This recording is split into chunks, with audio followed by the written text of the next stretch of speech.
Imagine waking up to find out your country's only international airport is controlled by a foreign military contractor. Your seaports, collateral, your power grid, encrypted by someone else's code. This isn't fiction, it's real. And it starts with a plaque quietly stamped, funded by the People's Republic of China. But here's what blew my mind. I was watching a travel vlogger last week, someone documenting the hidden corners of the world with just a drone and a backpack. He was immersed in his Africa series, small towns in Zambia, Kenya, and Rwanda. The kind of places that rarely make it into global headlines. But something didn't add up. Brand new highways slicing through villages, sparkling railway stations in the middle of nowhere, giant port cranes rising out of otherwise empty coastlines, and next to them, the same line every time, funded by the People's Republic of China. At first I thought, okay, global development, but then I asked, why is China, a communist country with its economic challenges, pouring billions into building infrastructure across the underdeveloped world? Not the US, not Europe, just China. And here's the twist. This isn't charity. It's a geopolitical chess move. Because of these countries, they're not just getting roads, they're trading control. But here's the part that breaks your brain. These countries know the risks. They've seen the headlines. Ports handed over, airports collateralized. Surveillance systems are stitched into national grids. So why do they still sign the deals? Because when the roof is on fire, you don't ask who's holding the hose. The World Bank moves too slow. The IMF comes with too many strings. In Western countries, they talk about democracy and reform, but never show up with cranes or capital. China doesn't ask who's in power. It doesn't care about your elections. It just builds. And when your economy is drowning, when you've got power cuts, failing roads, and a generation looking for work, you take the deal, even if the small print burns later. Because in the short term, China gets things done. Not because it's fair, but because it's fast. And in geopolitics, speed isn't just an advantage, it's leverage. Want proof? Let's zoom into April 2025. Ghana signed a $1.8 billion railway deal with a Chinese state firm, even as protests erupted in Accra over job displacement and land seizures. In Tanzania, a leaked agreement showed that Chinese state-owned companies would control key toll highways until 2045. That sparked a full-on audit demand in Parliament. And earlier this year, the UN Development Program issued a quiet but serious warning urging countries in the global south to increase transparency in foreign infrastructure deals. Why? Because sovereignty was quietly being outsourced. And that's when it hit me. This isn't just concrete and steel. This is the architecture of the modern empire. It's called the Belt and Road Initiative, or BRI.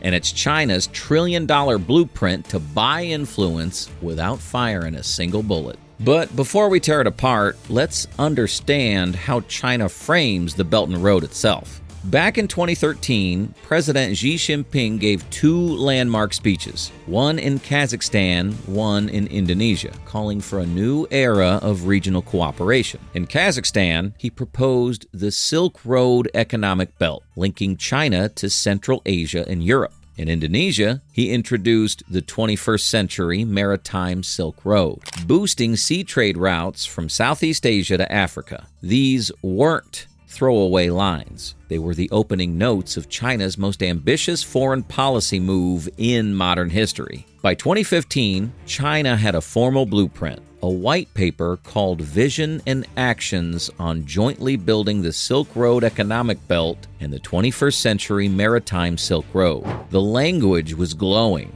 Mutual benefit, win-win cooperation, shared destiny. The goal, build a global community through hard infrastructure, deeper trade, and people-to-people connections. And Chinese state media push that narrative constantly. BRI is a development miracle, a job creator, a poverty reducer. They point to functioning ports, power plants, and fiber optic cables as proof that China is here to help. But every road has two ends, and on China's side, it's about power. Let's start with one of the most infamous BRI projects, Kenya's Standard Gauge Railway. In 2014, Kenya borrowed $3.6 billion from China to build a 472-kilometer railway from Mombasa to Nairobi. The contractor, China Road and Bridge Corporation. The lender, Export-Import Bank of China. The trains, the tracks, tech, all Chinese. But the debt? That was Kenya's problem. A 3% interest rate with a 5-year grace period. By 2020, Kenya was struggling. The Auditor General warned that Mombasa Port, the country's most valuable asset, had been listed as collateral. If Kenya defaulted, China could seize it. Over 85% of the contracts went to Chinese firms. Local labor sidelined. By 2022, the railway was bleeding money. Emergency subsidies were the only thing keeping it alive. And when Kenya's debt-to-GDP ratio passed 67%, borrowing froze. China offered loan restructuring, but only behind closed doors and with full confidentiality clauses. If that sounds bad, wait till you hear about what happened in Sri Lanka. But first, Pakistan, because what's happening there might be even bigger. Pakistan is home to the $62 billion China-Pakistan Economic Corridor, a massive web of highways, power stations, and ports connecting China's Xinjiang region to the Arabian Sea. By 2025, Pakistan's external debt will have passed $131 billion. Nearly 30% of it's owned by China.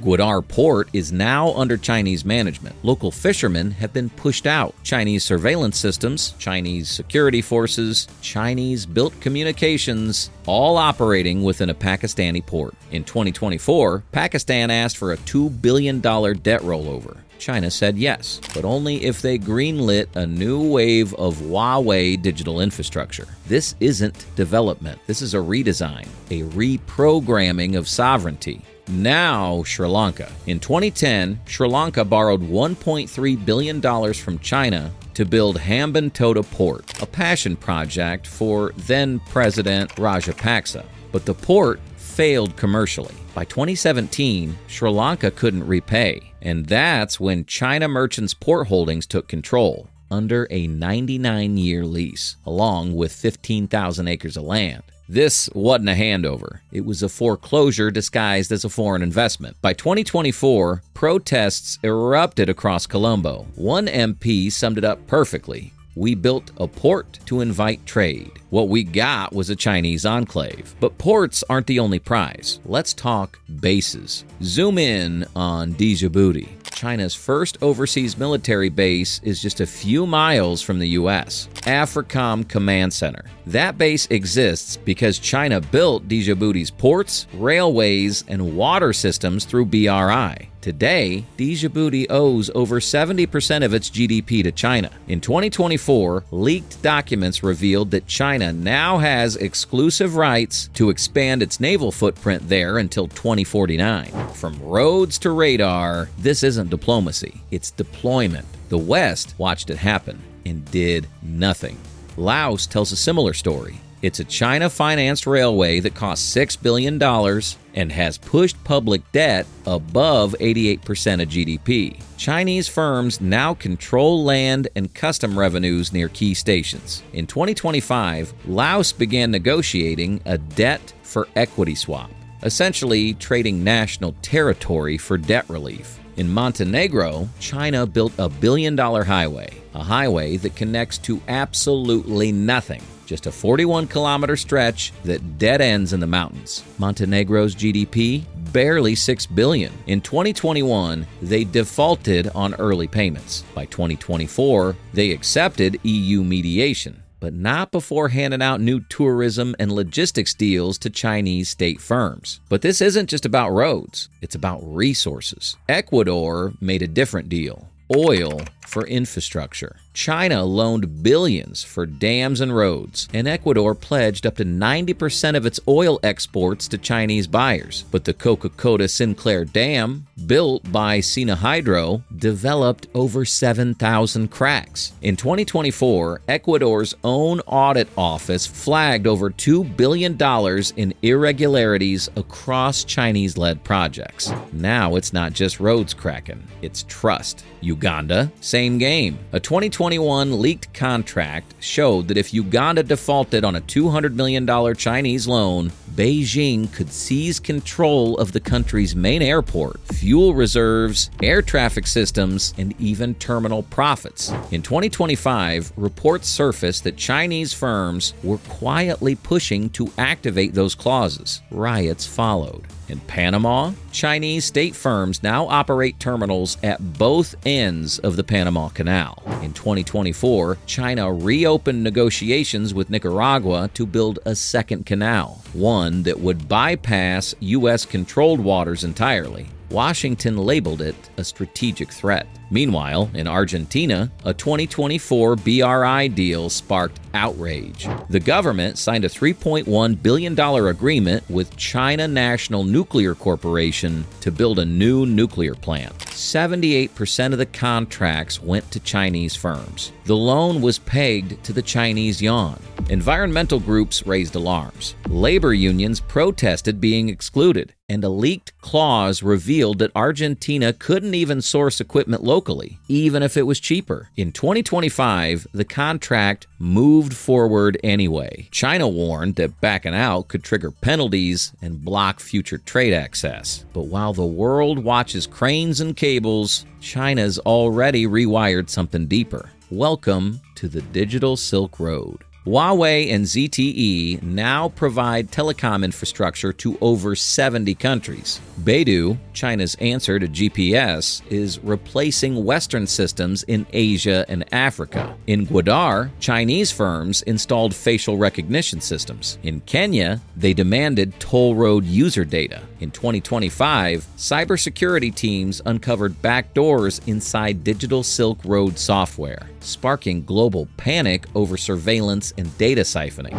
These aren't fiber lines, they're fiber leashes. India saw it clearly. It refused to join BRI, especially projects built in disputed territories like Pakistan-occupied Kashmir. Instead, India is building its own systems. Chabahar Port in Iran, the INSTC corridor through Central Asia, and the India-Middle East-Europe corridor signed with the U.S. and EU in 2023. Meanwhile, China's strategy has evolved. Welcome to BRI 2.0. Post-COVID, Beijing slowed lending but sharpened tactics. Now it's pushing green projects, solar, EV plants, and surveillance software. Loans have shifted to equity-based deals. Countries aren't just borrowing, they're trading stakes in national assets. The headlines are quieter, the grip is stronger. So next time you see a sparkling new airport in a developing country, ask yourself, who owns the runway? Who manages the data systems? Who collects the tolls? Because if the answer is China,